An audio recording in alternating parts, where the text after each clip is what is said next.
Funding for this program is provided by Annenberg CPB to advance excellent teaching. In the 1st century BC, the Roman Republic was plunged into civil war. Powerful generals and their private armies fought for control of the state until one man stood victorious, the absolute master of the Mediterranean world. The Roman Empire, this time on the Western tradition.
And now UCLA Professor Eugen Weber's continuing journey through the history of Western civilization.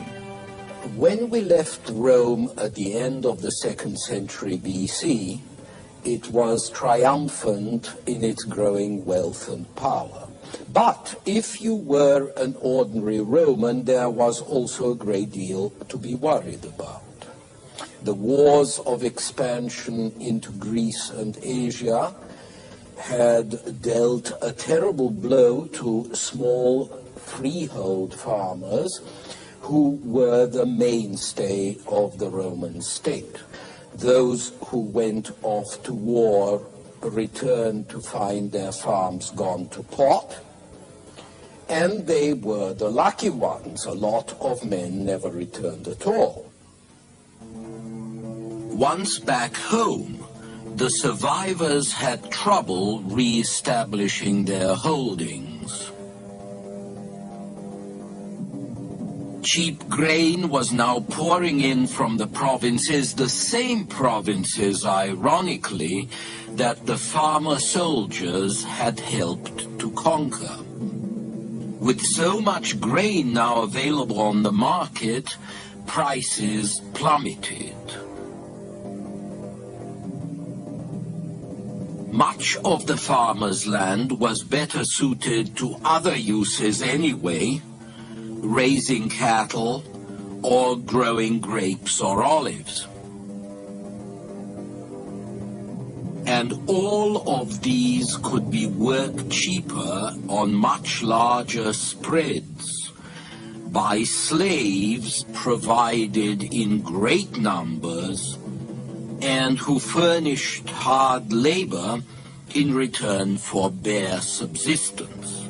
The family farmer could not compete.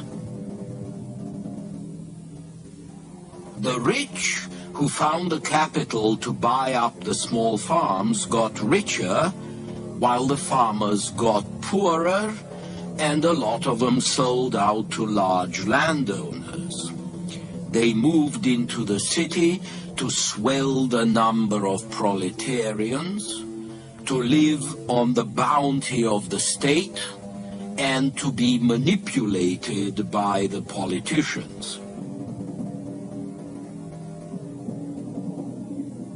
Cicero, the statesman and philosopher, was advised by his brother to flatter endlessly, This is wrong and shameful in ordinary life, but necessary in running for office.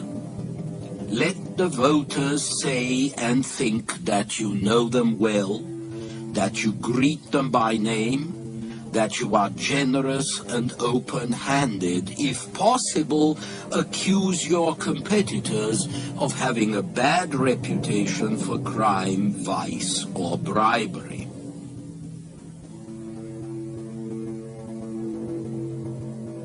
And so, by the late 2nd century BC, social unrest had become a serious problem.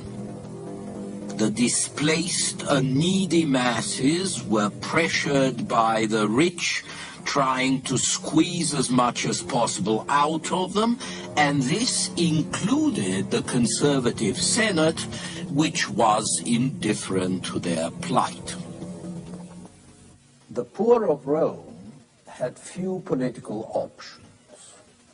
Constitutionally, authority lay in the Senate and the people, but practically the state was run by the Senate alone.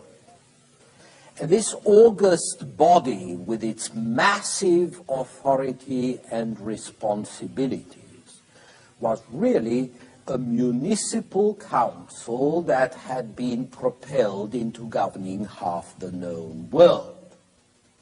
It was simply not equipped for the job. Most senators just wanted the world to stand still, but it wouldn't stand still, it never does.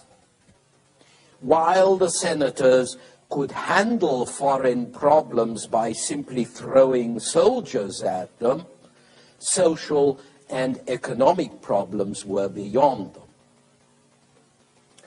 In 133 BC, Tiberius Gracchus, the noble grandson of the man who defeated Hannibal, took up the cause of the poor. He tried to limit the size of large estates and to provide land for the landless. But he was murdered by a group of conservative senators and their followers, beaten to death with chairs. His brother, Caius Gracchus, tried to carry on his work, but he too was murdered. It appeared that the Senate, with its determination to keep the status quo, had triumphed. But in fact, the political landscape had been changed by the Gracchi brothers and their followers. For the first time in Roman history, a popular party had grown up to challenge the authority of the Senate. But this was not a blow for democracy, as some might expect. On the contrary, the situation was made to order for men like Julius Caesar, who knew how to use and manipulate class hatred and social unrest for their own careers. Caesar was one of several outstanding generals who were also politicians, men who married politics to the army in the 1st century before Christ. Marius, Sulla, Pompey, and Caesar, they would all become dictators in turn, either in the name of the people or of the Senate and so-called tradition. It didn't seem to matter which. The 1st century BC was a bloody time of plots and rivalries among men who were too powerful to be stopped themselves, yet not quite powerful enough to stop others from following in their footsteps. With their armies behind them, they would march into Rome in times of crisis and force the Senate to vote them extraordinary powers, ostensibly to bring order and stability to the state. Then they would eliminate their enemies as best they could, opening an era of political murder that was going to last for several centuries and that would fill the history books with the most fascinating gore. The generals also became very rich men. Here is Plutarch's description of Lucius Licinius Lucullus, a very successful commander who retired to private life in 63 before Christ. Lucullus's life presents us at the beginning with political acts and military commands, and at the end with drinking bouts and banquets and what were practically orgies, torch races, all manner of frivolity. For I count as frivolity his sumptuous buildings, porticos and baths, still more his paintings and statues. You see, he doesn't like the absence of gravitas. Once, when he dined alone, he became angry because only one modest course had been prepared, and called the slave in charge. When the slave said that he didn't think there would be need of anything expensive, since there were no guests, Lucullus said, "What? Do you not know that today Lucullus dines with Lucullus?" Well, Lucullus and his kind were men of great appetite, not only for luxury, not only for food, but also for power. And that power rested in their legions. Such might was made possible by the general Marius, who in 107 BC introduced an innovation that completely reshaped the army and ultimately upset the balance of power in the Republic. He did this by throwing out the financial requirements for enlistment and accepting volunteers from the whole citizen body. The poor proletarians rushed in to be equipped and paid by the state, while the other classes, who were growing less enthusiastic about military service because they had better things to do at home, stayed out altogether. Army pay was not very good even for a proletarian.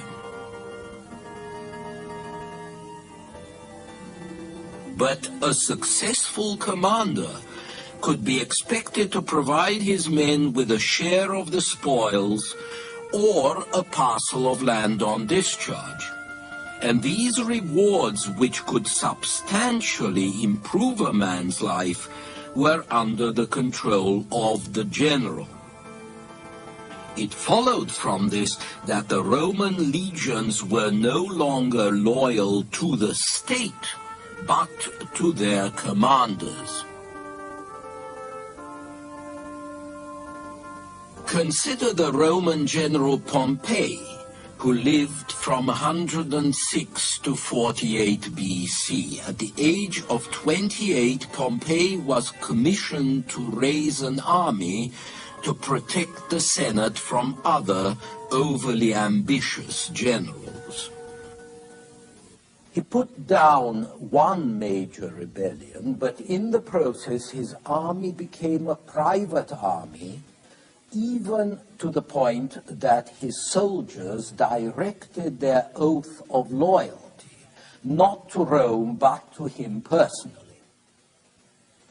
A general with such an army behind him could then dominate or intimidate the Senate into giving him other commands and honors.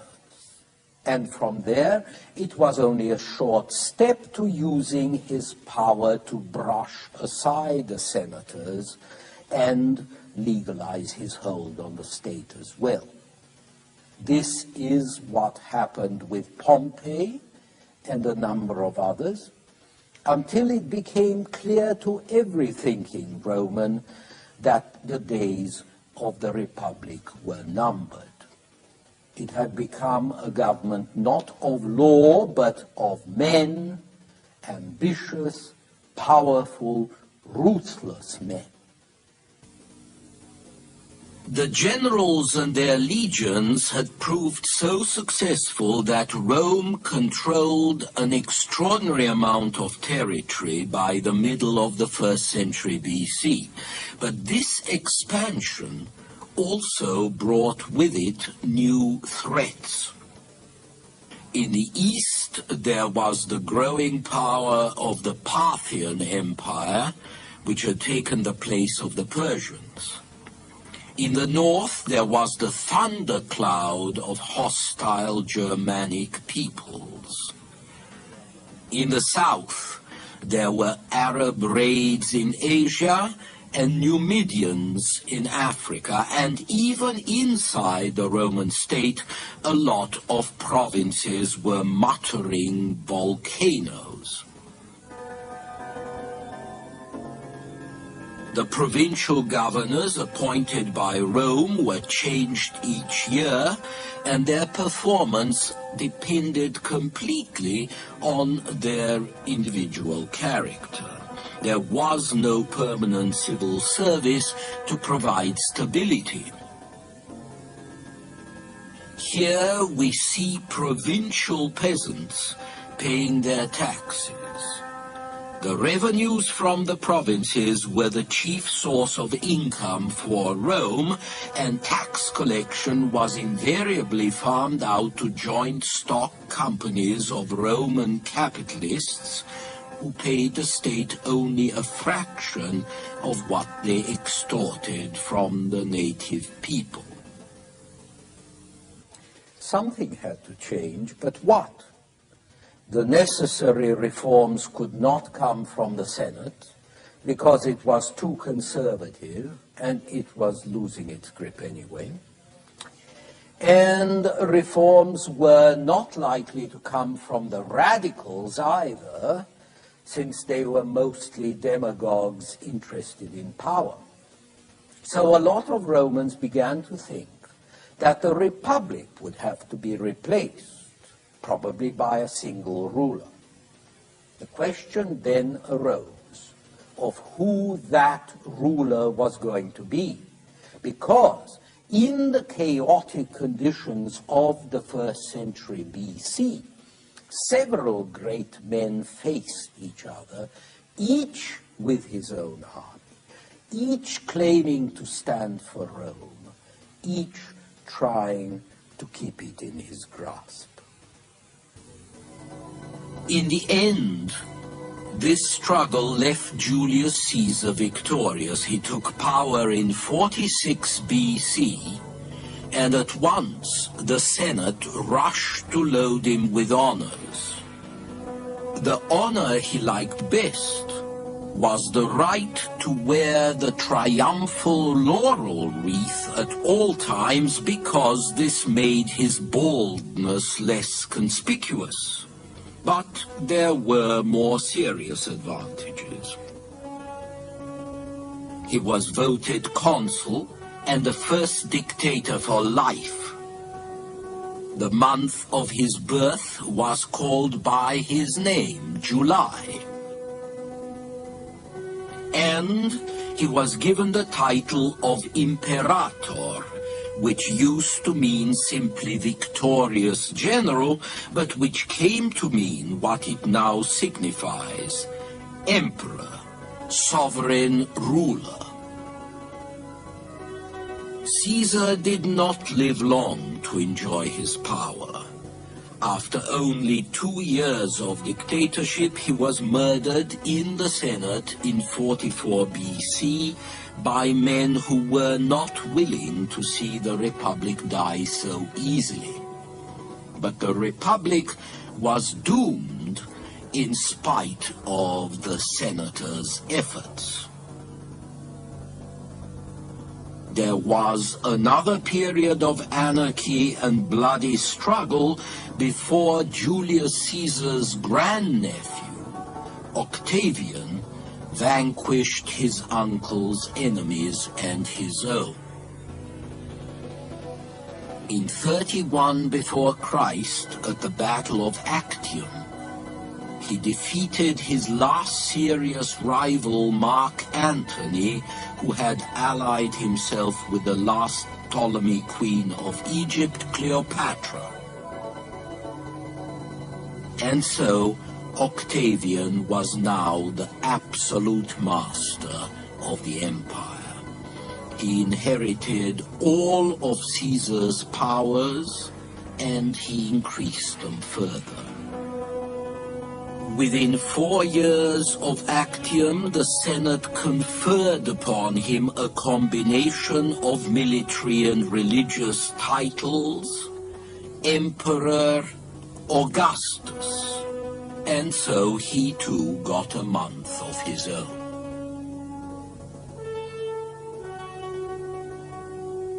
The greatest monument to the long reign of Augustus was going to be the Pax Romana, the longest period of peace and stability the Mediterranean world has ever known.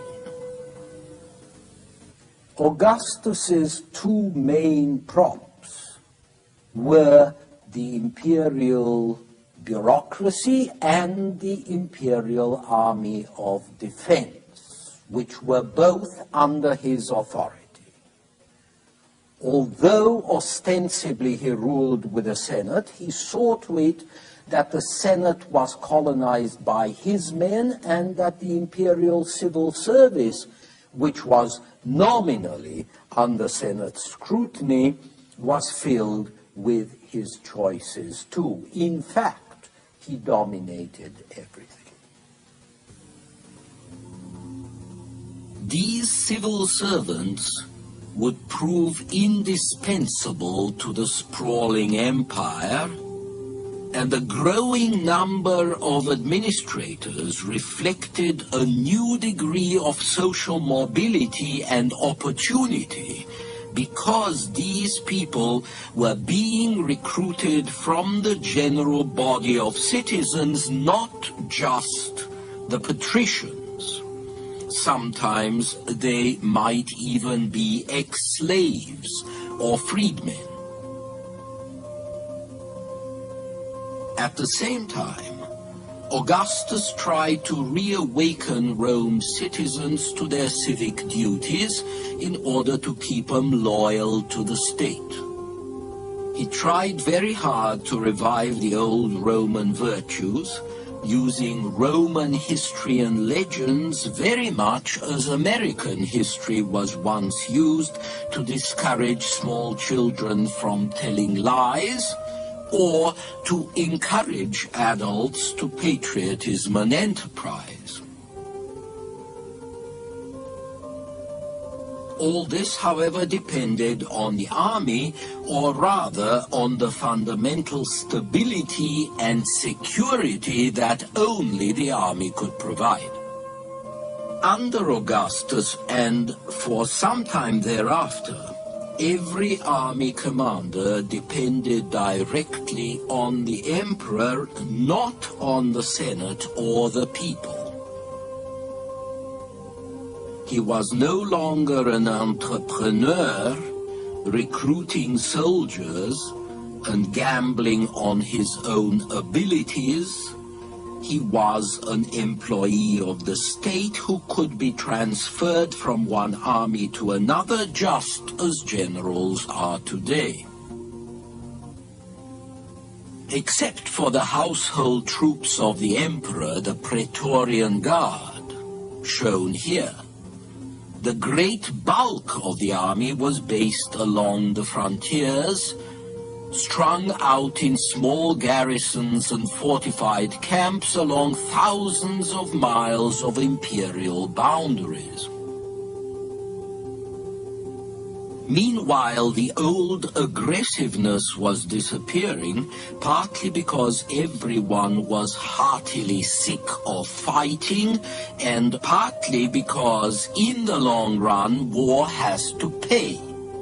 And there were few enemies with wealth worth conquering around the border, and those who did border Rome were very tough indeed. From now on, the biggest threat would be the poor and hungry barbarians trying to get inside rich Roman territory. And so the army became a defensive force, increasingly expert in building border fortifications like this one on the Danube. It was not very interested in expansion anymore, because expansion would only cost money and strain the administration without bringing any tangible benefits. There was little treasure in the lands of the barbarians, only trouble. But the imperial army was more than just a thin wall strung out around the empire.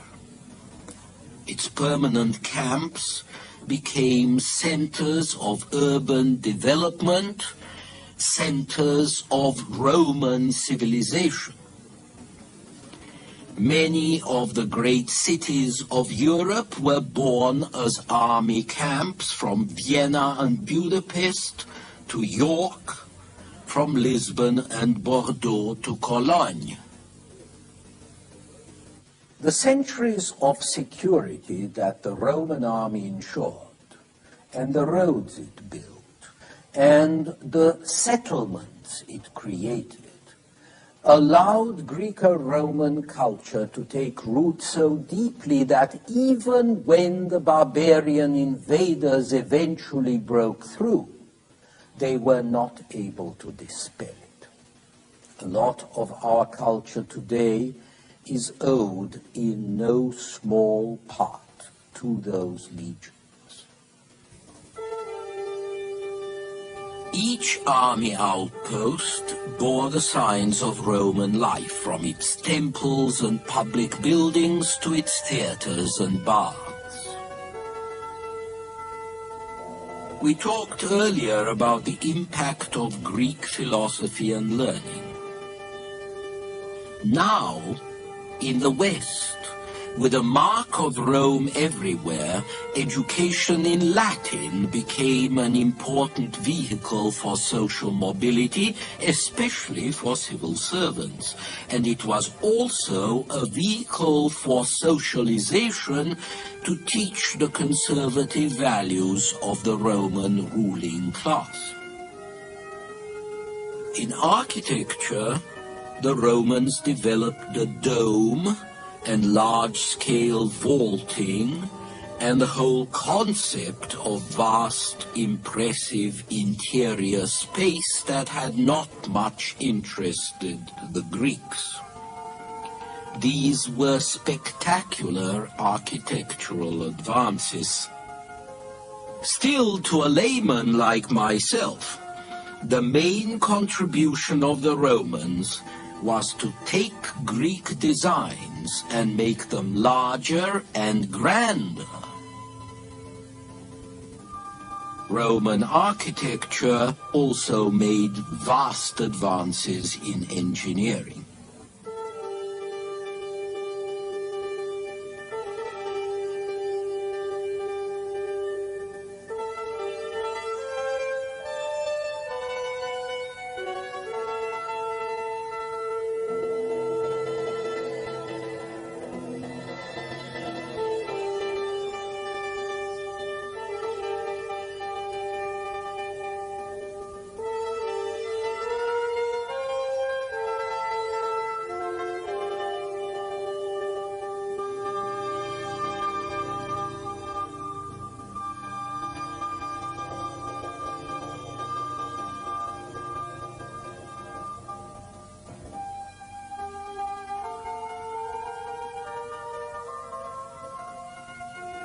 Roman sculpture reflects Roman practicality. It brought a new realism to the Greek models which Romans had been copying for centuries. You can see it especially in the portrait busts of the emperors, which were to be found in every corner of the empire. Augustus and his Pax Romana preserved the Roman or Greco-Roman tradition. Without him, Rome would have lost her conquests one by one and seen them relapse into barbarism or degenerate into petty tyrannies. The barbarians of the east and the north would have invaded Roman territories centuries before they did. A parochial Rome would certainly have been destroyed by civil war, and the great institutions of Hellas would have been choked by debris instead of being carried forward by conscientious Roman students. And when Christianity came in during the 1st century AD, this imperial Roman tradition which the reforms and the will of Augustus had made possible would profoundly influence the organization and the thinking of the church. The imperial tradition would Romanize Christianity, would help make it the great organized, centralized, bureaucratized institution it eventually became, quite literally the Church of Rome, as we shall see next time.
Funding for this program is provided by Annenberg CPB to advance excellent teaching. For information about this and other Annenberg CPB programs, call 1-800-LEARNER and visit us at www.learner.org.